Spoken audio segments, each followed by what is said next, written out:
Welcome back to the Angry Man Podcast with Jason and Greg. So Jay, been off for a couple of weeks. My apologies again.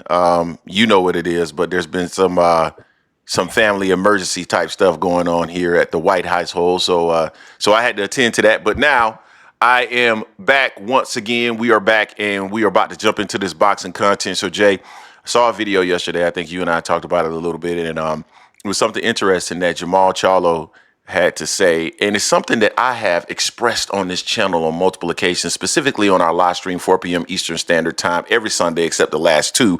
But I'm probably going to go live sometime today, Friday. So be on the lookout for me going live, probably be sometime earlier in the day. But this is something that I've said on multiple occasions, Jay, that, you know what, I'm not going to even go there. I'm going to let Jermall say it so that everybody can hear what Jermall had to say. And then once we hear what Jermall had to say, I'll come back in and tell everybody the I told you so that I've been telling you for so long. This is what Jermall Charlo had to say yesterday as a part of his final presser. All right. I like Crawford. All right. By the way, I like Bud too. He's one of my favorite fighters. My brother fought Canelo, not me. I like Crawford in this fight, and he get to stay big. But my brother even told me that was his mistake that he made. He thought going up in weight, I got to get massive, I got to get big to beat Canelo. It made him slower. It made his reflexes slower. He'll tell you himself. He didn't feel like the Jermall Charlo that y'all seen him fight Tony Harrison. Crawford, I feel like that's the same thing as that. You want to get big to try to absorb Canelo punches and all this, but that's not, technically, that's not the Crawford that we're going to see. And then Crawford going up there to fight Canelo at 68, when he's not a 68 pounder, where's the motivation?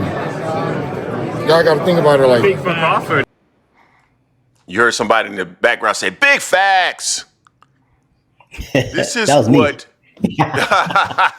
this is what I've been saying, Jay, for quite some time. And I've been trying to tell the people that believe that Terence Crawford, and I get it, Terence Crawford is the superior fighter in regards to skill set and overall ring IQ. But what I've been trying to tell people is that the version of Terence Crawford that you saw at 35-47 will not be the version of Terence Crawford that you see at 168 pounds. And that is what people are counting on. They're talking about Terence Crawford's movement. I mean, dude, the version of Terence Crawford that we saw at 154 wasn't even that version that we saw at 47 and 35.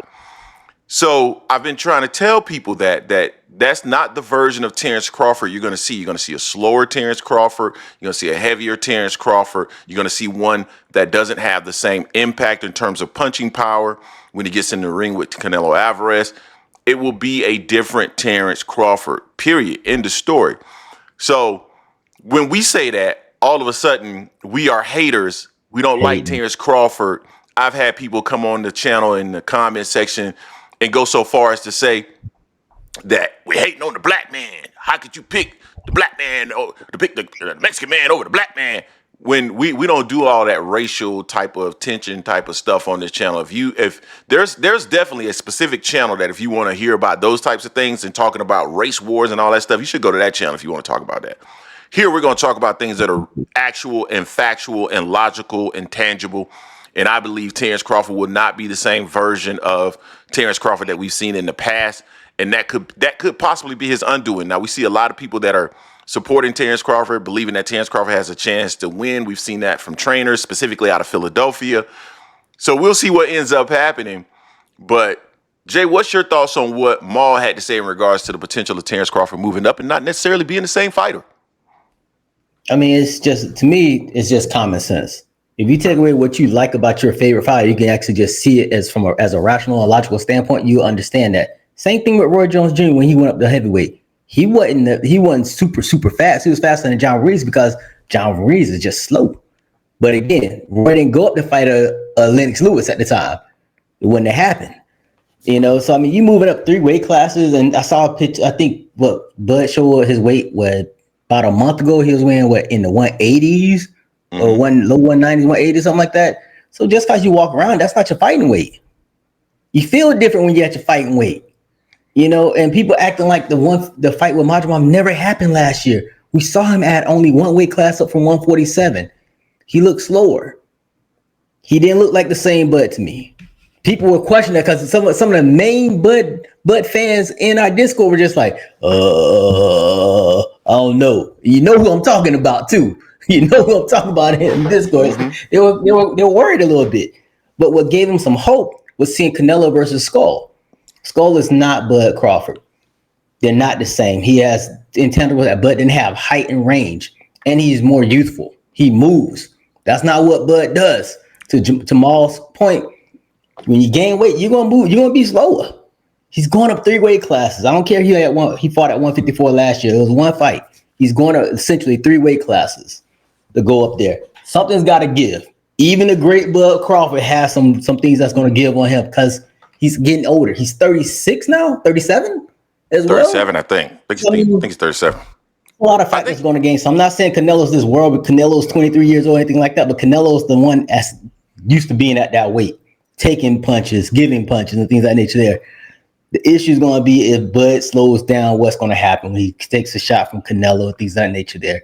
People also give Bud all this crazy talking about, he's going to knock Canelo out. When we haven't seen Canelo wobbled or hurt since he fought Miguel, brother, over 10 years ago. You know, and I'm not a Canelo fan, but in this realm here, it's going to be an uphill battle for Bud. You know, he's going to slow down. After seeing him against Jermall, it's going to be a tough sledding for him. So a couple of things I want to address in what you said. Number one, Terence Crawford is 37 years old, and he'll be damn near 38. His birthday is on September 28th, so he'll be damn near 38 by the time he gets in the ring with Canelo Alvarez. And then number two, you mentioned that Terence Crawford doesn't have the same tangibles as Skull in terms of reach and height. I want to make sure I specify because these individuals come into the comment section and they don't hear things clearly or they can't interpret things the way that they're really being said. He doesn't have, even though Terence Crawford does have a range and maybe an itty-bitty height advantage, we understand that. What Jay is saying is that he doesn't have the same level of reach and height as Skull versus Terence Crawford. Not that Terence Crawford doesn't have an advantage in those areas, because people will come in the comment section and say that it's like they can't even process common sense. And I'm not saying William Skull is better than Crawford as far as skill-wise, neither. Yeah, exactly. You have to be very careful when you're talking to some of these folks, man, because they interpret everything against their favorite fighter as being hate. But you guys let us know what you think in the comment section. Jermall is essentially saying exactly what we said on multiple occasions in regards to Terence Crawford not being the same fighter at 168 pounds. That's the reason why they made weight classes. Does Terence Crawford have a chance in this fight? Absolutely, because he's a gifted fighter. And I think we'll see to what extent in this fight. Now, a lot of people will say that Canelo is also on the decline, but will give Terence Crawford full credibility for beating Canelo Alvarez as though he's at his prime. It is what it is, man. I'm not going to even go there. You guys tell us what you think about this. Don't forget to hate, like, comment, and subscribe. This is the Angry Man Podcast, M Sports Media, and we are out.